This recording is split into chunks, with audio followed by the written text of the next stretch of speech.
Bakal ko Olo siyang napaduman, duman katong katepunan. Ahan, mga pon sa banwan itong pirak dinaraman. Ahan, ini yung itinaram. Kung anim napahamak, nagsulsolak akong hayag. Taday so katibayan ang tulong ikasikapat. Kan Diyos kung panong hirak. Ay nanganing na ako nagtulong akong magmago. Pangurus ba gani? Kainin akong paglulubo tibaan. Sabay kita ni. Matagi kita pa rin. Mani kampong pang toto. Nang simbagdonas man sana ang parisi yung gamos na. Kami ang umalok baga. Kaya mag-isip kang una. tulo siyang naghaliman si Udas na tampalas ng paglakaw niya pinto katong simbahan.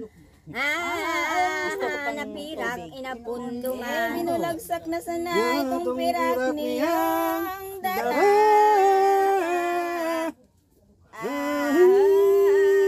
Inibaganong lupa ako di mapatawaro na.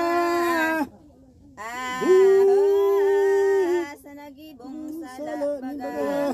Sa kong pagsulsulan sa kuya ang ibo kong kalapasan.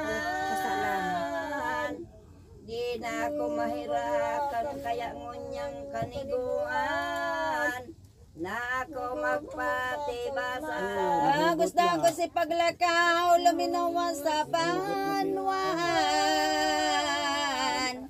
Sa kahoy sa minakat man ang liog niya ginagdan.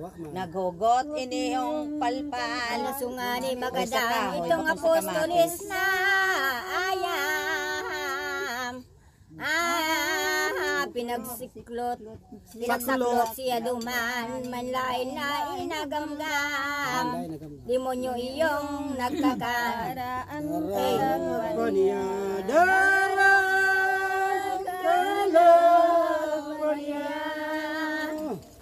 sa impyerno ay sinulat.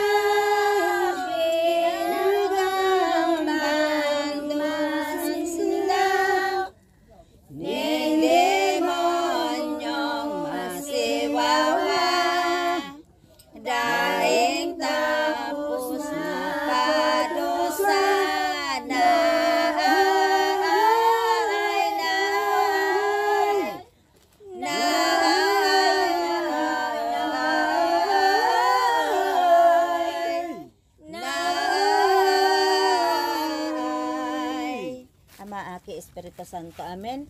Ama niya mo ninyong kasalangit, pabanalon ang ngaran mo magdatong ang kahadian. Bahala na di mabilang mga tawong nahulitan. Naniwala ng marahay di sa tawong palpal. Ang Galileyang banwaan. Yan ang sinusunod ng tawong maluyang buhat. Nahali ng padagos ang pagpanarig sa Diyos. Nin banwan na maimbot. Sa arapang kapangahasan kaning tawong tampolasan. Nagpatay sa kabgabsan na di magbuwis kisisal. Nakulang kapalang kawan. kami kapos mayaman magkukuyog ginagalang. Sa din niyang mahal karaining tawong basan. Labing tagas na magtaram. Sa Hariman sa Israel na banwaan.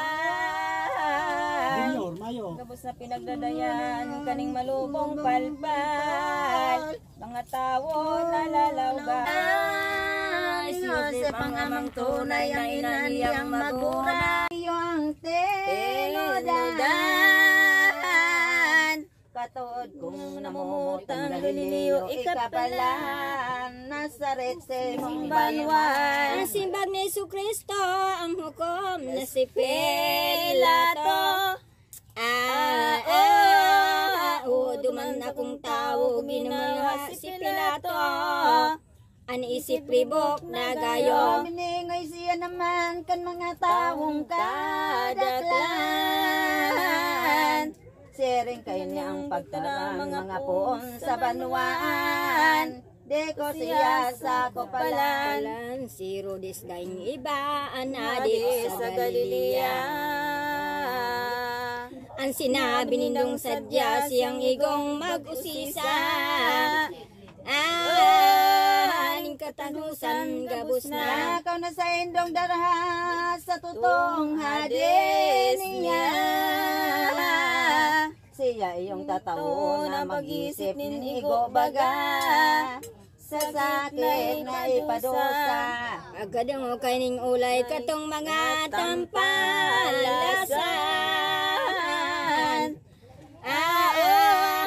Ananggot daing kabarang binutong na daing saysay. Ni Jesus makauugay. Inotong ninda si Jesus kay itong mga daing bot. Dahil hinubad ang gapos ng kaibang nagsusunod. Eskribas asin parisiyos. Sa panahon nga ning ito si Herodes nakipasko. Jerusalem na templo nakipastang totoo.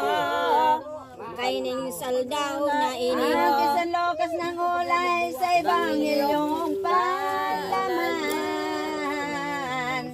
Si Jesus kan iatubang kero ni sading palpal. Ang ugmadaing kabarang. Kaya maugman buot katong hading ungot.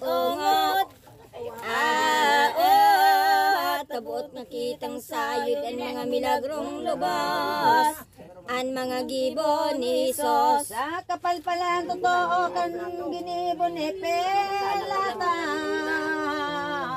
Sa pagsobol niyang Iso di pa o inutas digdiha. Ang sabi kay Jesucristo. Bago iyong may katungdan, bilog na kapangyarihan. Umudan o bumuhay man, hindi pa niya hinatulan. Talastas na niyang banal. Banal sa iyang isinobol pa sa lulong na masiwawa. O mina.